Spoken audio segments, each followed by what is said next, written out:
और अब समाचार विस्तार से। प्रधानमंत्री नरेंद्र मोदी ने नई दिल्ली में अपने आवास पर सिख शिष्टमंडल को संबोधित किया। उन्होंने कहा कि गुरु नानक देव जी ने पूरे राष्ट्र की चेतना को जगाया था, पूरे राष्ट्र को अंधकार से निकालकर प्रकाश की राह दिखाई थी।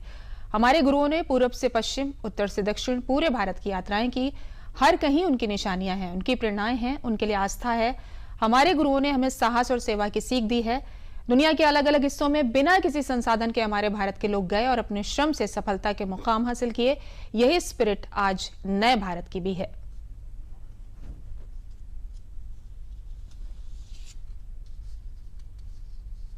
आजादी के अमृत काल में यही देश का भी संकल्प है। हमें आत्मनिर्भर बनना है। गरीब से गरीब व्यक्ति का जीवन बेहतर करना है। इन सब प्रयासों में आप सभी की सक्रिय भागीदारी होना और आप सबका सक्रिय योगदान होना बहुत अनिवार्य और आवश्यक है। मुझे पूरा भरोसा है, गुरुओं के आशीर्वाद से हम सफल होंगे, जल्द एक नए भारत के लक्ष्य तक पहुंचेंगे। प्रधानमंत्री ने कहा कि नया भारत नए आयामों को छू रहा है, पूरी दुनिया पर अपनी छाप छोड़ रहा है। कोरोना महामारी का ये कालखंड इसका सबसे बड़ा उदाहरण है। महामारी की शुरुआत में पुरानी सोच वाले लोग भारत को लेकर चिंताएं जाहिर कर रहे थे, लेकिन अब लोग भारत का उदाहरण दे रहे हैं। करोड़ों वैक्सीन डोज हमारे देश में लगाई चुकी है। आपको भी सुनकर गर्व होगा कि इसमें भी 99% वैक्सीनेशन हमारी अपनी मेड इन इंडिया वैक्सीनेशन से हुआ है। इसी कालखंड में हम दुनिया के सबसे बड़े स्टार्टअप इकोसिस्टम में से एक बनकर के उभरे हैं। हमारे यूनिकॉर्न्स की संख्या लगातार बढ़ रही है। भारत का ये बढ़ता हुआ कद, ये बढ़ती हुई साख, इससे सबसे ज्यादा किसी का सर ऊंचा होता है तो वो हमारे डायस्पोरा का है। क्योंकि जब देश का सम्मान बढ़ता है तो लाखों करोड़ों भारतीय मूल के लोगों का भी उतना ही सम्मान बढ़ जाता है। उनके प्रति दुनिया का नजरिया बदल जाता है। इस सम्मान के साथ नए अवसर भी आते हैं, नई भागीदारियां भी आती हैं और सुरक्षा की भावना भी मजबूत होती है। प्रदेश में अब सेवानिवृत्त कर्मचारियों और अधिकारियों को अपनी पेंशन के लिए भटकना नहीं पड़ेगा। सेवानिवृत्त होने वाले राज्य कर्मचारियों का पेंशन पेमेंट ऑर्डर जारी होने के बाद उनकी ग्रेजुटी तथा राशिकरण का भुगतान सेवानिवृत्ति तिथि से अगले 3 कार्य दिवसों में कर दिया जाएगा। मुख्यमंत्री योगी आदित्यनाथ आगामी 1 मई को ई पेंशन पोर्टल का शुभारंभ करेंगे। इसके साथ ही पेंशन प्रारंभ होने की तारीख को पेंशनर के बैंक खाते में पेंशन का भुगतान ऑनलाइन कर दिया जाएगा।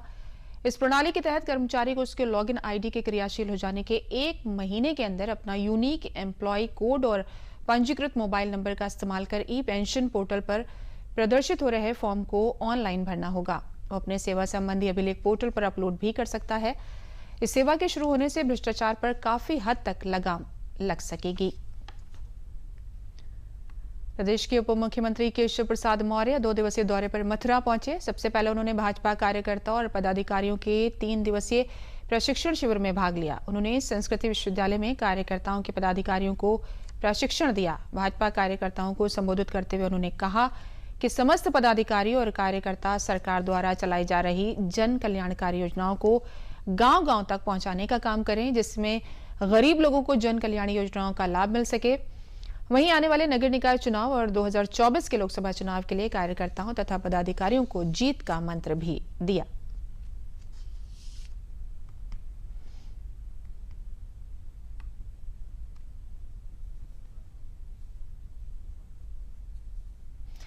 प्रदेश के उप मुख्यमंत्री ब्रजेश पाठक ने वाराणसी के सर्किट हाउस में जनपद के वरिष्ठ अधिकारियों के साथ जनपद में चल रही परियोजनाओं और विकास कार्यों के संबंध में बैठक की। बैठक के उपरांत पत्रकारों से बातचीत में उन्होंने कहा कि वाराणसी देश के नंबर 1 जनपद बन सके, इस दिशा में अधिकारियों के साथ बैठक की और विकास कार्यों के साथ साथ अन्य मुद्दों पर विस्तृत चर्चा हुई।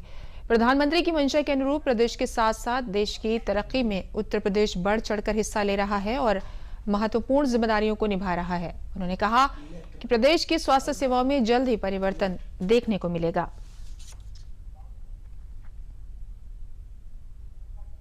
आदरणीय प्रधानमंत्री जी की जो योजनाएं हैं, जो आदरणीय मुख्यमंत्री जी की योजनाएं हैं, वो समय से आम जनता तक पहुंचे। सड़क, पानी, बिजली, स्कूल, अस्पताल, जो अन्य योजनाएं हैं, वहां कहीं कोई दिक्कत न हो। बच्चों को वैक्सीनेशन समय से मिले। जो बच्चे अनुमन्य हो गए हैं 12 से 14 और 18 से नीचे बच्चे, उन सबको हमें कोरोना की वैक्सीन समय से लगाना है। और इसके अलावा जो हमारे जनप्रतिनिधि हैं, इन लोगों ने अपने जो सुझाव दिए थे, उस आधार पर हम लोग आगे बढ़े हैं और वाराणसी जनपद को देश का एक ऐसा जनपद बनाना है कि सब लोग माने कि वाराणसी नंबर 1 पर है और अच्छा काम हुआ, बेहतर काम। भारतीय जनता पार्टी 2024 के चुनाव की तैयारी में लग गई है और इसी कड़ी में भारतीय जनता पार्टी के कार्यकर्ताओं को मजबूती प्रदान करने के लिए कार्यकर्ता प्रशिक्षण सम्मेलन आयोजित किए जा रहे हैं। इस कार्य के लिए केंद्रीय मंत्रियों को भी जिम्मेदारी दी गई है। आज हरदोई के भाजपा कार्यकर्ता प्रशिक्षण सम्मेलन के प्रथम सत्र का उद्घाटन केंद्रीय आवास एवं शहरी मामलों के राज्य मंत्री कौशल किशोर ने किया। इस अवसर पर उन्होंने कहा कि भारतीय जनता पार्टी का उद्देश्य अंतिम छोर पर बैठे व्यक्ति को मजबूती प्रदान करना है और इस काम में पंडित दीनदयाल उपाध्याय और भीमराव अम्बेडकर से लेकर कई बड़े नेताओं द्वारा दिए गए विचारों को सम्मिलित किया गया है।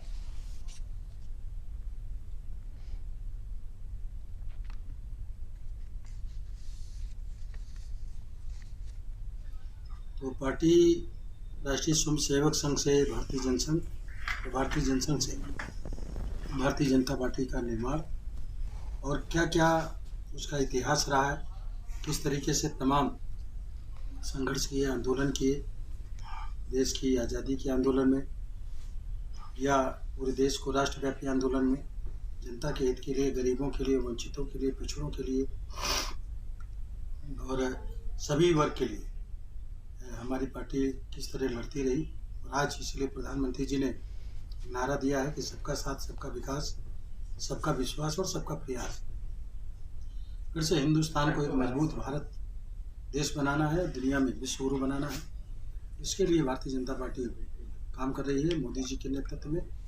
और पार्टी का जो संगठन है वो, उसका उद्देश्य क्या है, अंतिम व्यक्ति के उदय का उद्देश्य लेकर के पंडित दीनदयाल उपाध्याय जी के मिशन के साथ साथ डॉक्टर अम्बेडकर जी के मिशन को और डॉक्टर राम मनोहर लोहिया जी के मिशन को, संत गाडगे जी के मिशन को, संत रविदास, महर्षि वाल्मीकि, महात्मा बुद्ध के मिशन को पूरा करने का भी काम कर रही। प्रदेश के जल शक्ति मंत्री स्वतंत्र देव सिंह ने आज बाराबंकी में अधिकारियों के साथ बैठक कर बाढ़ कार्यों की समीक्षा की और प्रगति जानी। इस दौरान उन्होंने कहा कि अधिकारी रोजाना रिपोर्ट उपलब्ध कराएं और हर मुख्य अभियंता अपने कार्यों की प्राथमिकता के 10 बिंदुओं को चिन्हित करके अधीनस्थ अधिकारियों के साथ समीक्षा करे। इस दौरान उन्होंने सपा, बसपा और कांग्रेस पर भी निशाना साधा और कहा कि पिछले 70 सालों से जो योजनाएं अटकी पड़ी थी वो नरेंद्र मोदी और योगी आदित्यनाथ की सरकार में पूरी हो रही हैं। उन्होंने कहा कि सभी घरों को स्वच्छ पेयजल उपलब्ध कराना हमारा लक्ष्य है।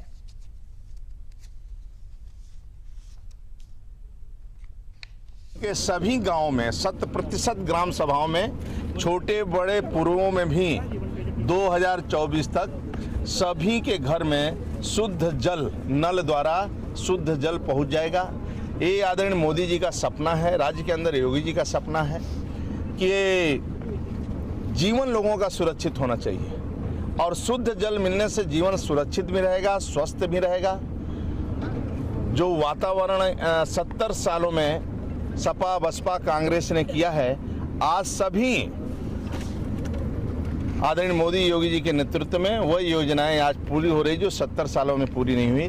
घर तक पानी पहुंचाना, लोगों को जल देना, ये सपना साकार हो रहा है। बसपा प्रमुख मायावती और सपा अध्यक्ष अखिलेश यादव के बीच जबरदस्त जुबानी जंग छिड़ी हुई है। दोनों नेता एक दूसरे पर बयानों से पलटवार कर रहे हैं। अखिलेश यादव के बयान से जुबानी जंग की शुरुआत हुई है। शुरुआत में अखिलेश यादव ने कहा कि भाजपा ने बसपा का वोट तो हासिल कर लिया, अब क्या मायावती को राष्ट्रपति बनाएगी? मैं चाहता था कि मायावती पीएम बने, इसलिए 2019 लोकसभा चुनाव में बसपा से गठबंधन किया था। अब मायावती ने कई ट्वीट करके अखिलेश यादव पर पलटवार किया है। अखिलेश यादव के प्रधानमंत्री वाले बयान पर मायावती ने तीखा हमला किया है। उन्होंने कहा कि मैं सीएम बनूं, पीएम बनूं या नहीं, लेकिन यूपी में अब सपा का कोई सीएम नहीं बन सकता। उन्होंने कहा कि मैं अपने कमजोर और अपेक्षित वर्गों के हितों में देश का राष्ट्रपति कतई नहीं बन सकती हूं। मायावती ने कहा कि चुनाव में मात खाए अखिलेश यादव विदेश भागने की फिराक में है, वहां पहले ही उन्होंने अपना बंदोबस्त कर लिया है। तो चाहता भी था, पिछली बार समझौता भी इसी बात के लिए था, और ये समझौता बना रहता, गठबंधन बना रहता, तो शायद आने वाले समय में इस देश के बहुजन समाज के लोग और बहुजन समाजवादी पार्टी से जुड़े लोग और बाबा साहब भीमराव अंबेडकर जी के सिद्धांत पे चलने वाले लोग देखते हैं कि देश का प्रधानमंत्री कौन बनता। अपनी जिंदगी में यूपी की फिर से मुख्यमंत्री बनने, वह आगे चलकर देश का पीएम बनने का ही सपना देख सकती हूँ, लेकिन देश का राष्ट्रपति बनने का तो सपना मैं कभी भी नहीं देख सकती हूँ। इसलिए सपा के लोग अपने राजनीतिक स्वार्थ में मुझे जबरदस्ती राष्ट्रपति बनाने का जो सपना देख रहे हैं, तो उसे इनको भूल जाना चाहिए। प्रदेश भर में लू और शुष्क मौसम के कारण तापमान 44 डिग्री तक पहुंच गया है। गुरुवार को लखनऊ का अधिकतम तापमान 43.8 डिग्री सेल्सियस तक पहुंचा, जबकि आज 44 डिग्री तक तापमान पहुंच सकता है। शनिवार को यह तापमान 44 डिग्री को भी पार कर सकता है। इस संबंध में मौसम विभाग ने पूर्वानुमान जारी किया है। अगर पूरे प्रदेश की बात करें तो तापमान 40 डिग्री के उच्च स्तर तक पहुंच गया है। प्रयागराज में 45.9 डिग्री, कानपुर में 45.8 डिग्री, आगरा में 45.6 डिग्री, झांसी में 45 बीच चलती हुई तेज हवाएं गर्मी को और भी ज्यादा कठिन बना रही हैं। मौसम विभाग के अनुसार देश के अनेक भागों में चक्रवाती हवाओं का असर बना है। ऐसे में 29 अप्रैल से 1 मई तक पूरे प्रदेश में लू चलने के आसार हैं। इसके अलावा पश्चिमी विक्षोभ की सक्रियता से 30 अप्रैल को अलग अलग इलाकों में 1 और 2 मई को पूर्वी उत्तर प्रदेश में हल्की बारिश के आसार हैं। आज रमजान माह का आखिरी जुमा है, इसे अलविदा जुमा भी कहते हैं। इस मौके पर विशेष नमाज अदा की जाती है। पूरे प्रदेश में आज अलविदा जुमा की नमाज अदा की गई। लखनऊ में टीले वाली मस्जिद, बड़े ऐशबाग ईदगाह समेत सभी मस्जिदों में जुमतुल विदा की नमाज अदा की गई। वहीं शिया समुदाय ने बड़े इमामबाड़े में स्थित शाही मस्जिद में नमाज अदा की। नमाज के बाद मुल्क में अमन और शांति के साथ खुशहाली की दुआ की गई। इस्लाम मजहब में जुमे की नमाज का खासा महत्व है। हदीस शरीफ में इस बात का जिक्र आता है कि जुमे के दिन ही हजरत आदम अलैहिस्सलाम को जन्नत से दुनिया में भेजा गया था। उनकी जन्नत की वापसी भी इसी दिन हुई थी। अल्लाह ने उनकी तौबा भी जुमे के दिन कबूल की थी। वहीं कुरान पाक में सूरह जुमा नाजिल किया गया है। रमजान माह में आखिरी जुमा रुखसत का पैगाम है। ये यौम खास रमजान के समाप्त होने का एहसास कराता है।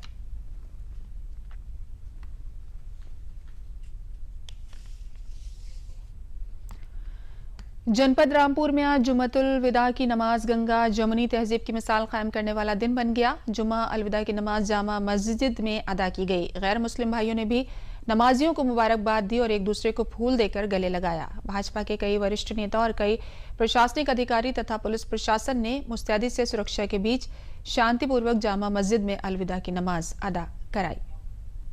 मेरी ओर से, मेरे संगठन की ओर से, मेरे सभी साथियों की ओर से, पूरे व्यापारी समाज की ओर से आज के इस अलविदा के मौके पर आप सभी लोगों को हार्दिक बधाई, दिली मुबारकबाद, ईद की अग्रिम मुबारकबाद। और मैं इस मौके पर ये कहना चाहूँगा कि ये जो सिलसिला शुरू हुआ है, हमें अपनी मोहब्बत के इजहार को सड़क पर नुमाया तौर से दिखाने का ये बहुत दूर तक जाना चाहिए और लगातार होना चाहिए। ये मेरी अपील और अनुरोध और निवेदन है। श्रावस्ती में भी आज जुमे अलविदा की नमाज अकीदत के साथ पढ़ी गई। मस्जिदों में लोगों ने मुल्क के अमन और तरक्की की दुआएं मांगी। रमजान के पवित्र महीने के आखिरी जुमे को अलविदा जुमा कहा जाता है। इसको मुस्लिम समुदाय छोटी ईद के रूप में मनाते हैं। जुमा अलविदा की नमाज को लेकर प्रशासन भी पूरी तरीके से अलर्ट मोड पर नजर आया। इसको देखते हुए मस्जिदों के बाहर भारी संख्या में पुलिस बल तैनात किए गए थे। नमाजियों की संख्या अधिक होने के कारण लोग सड़कों पर नमाज अदा करते थे, लेकिन इस बार जुमतुल विदा की नमाज मस्जिदों में ही अदा की गई। सड़कों पर किसी प्रकार की कोई नमाज अदा नहीं की गई। इस फैसले का स्वागत सभी मस्जिदों के इमाम ने भी किया है।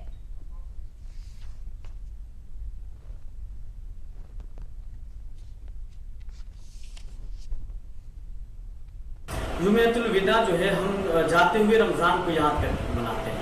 यानी रमज़ान में जो जुमे आते हैं और रमज़ान का आखिरी जुमा जो होता है उसे जुमेतुल विदा कहते हैं। इसलिए कि जाता हुआ रमज़ान जो है हम उसमें बैठ के सबको मुबारकबाद देते हैं और जब बताते हैं कि जब हमारे दरमियान से रमज़ान। हमारी सभी जगह ड्यूटियाँ लग गई हैं और इसके दृष्टिगत अभी धर्मगुरुओं के साथ भी वार्ता की गई है। सभी से कहा गया है कि जो नियमानुसार लाउड स्पीकर लगा के मानक के अनुसार डेसिबल में जो है उसकी आवाज़ रखी जाए और साथ साथ ही रोड इत्यादि सार्वजनिक स्थानों पर कोई नमाज आज नहीं पढ़ी जाए। दिव्यांगों के पुनर्वास एवं उनको आत्मनिर्भर बनाने के उद्देश्य से सरकार और निजी सहयोग से आज लखनऊ में एक कार्यक्रम का आयोजन किया गया। कार्यक्रम में सरोजनी नगर क्षेत्र के विधायक राजेश्वर सिंह ने दिव्यांगजनों को वितरित किए जाने वाले कृत्रिम अंग, wheel chair, tricycle, blind stick, walker व अन्य उपकरणों का परीक्षण किया।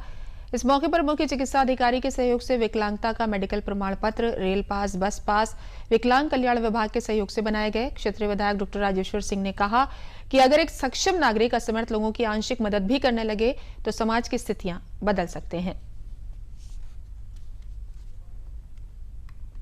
कौशाम्बी जिले में पुलिस प्रशासन की संयुक्त टीम ने यमुना नदी के केवट का पूर्वा घाट पर छापामारी कर 4 पोकलैंड मशीन और 22 लोगों को गिरफ्तार किया है। पट्टेदार आवंटित भूखंड के बजाय दूसरे स्थान पर अवैध तरीके से बालू का खनन करा रहा था। पट्टेदार पर 38 लाख से अधिक का जुर्माना भी लगाया गया है। खनन अधिकारी राम पदारथ सिंह ने डीएम के निर्देश पर एसडीएम चायल, सीओ चायल और सराय अकिल थाना पुलिस के साथ केवट का पूर्वा घाट पर छापेमारी की। मौके से पकड़ी गई 6 बाइक, 1 ट्रक, 4 डंपर, 4 पोकलैंड व 1 जेसीबी मशीन को सीज कर दिया गया है। गिरफ्तार हुए सभी 22 लोगों का चालान कर दिया गया है। खनन अधिकारी राम पदारथ सिंह की तहरीर पर सराय अकिल पुलिस ने आरोपित पट्टेदार के खिलाफ केस भी दर्ज कर लिया है।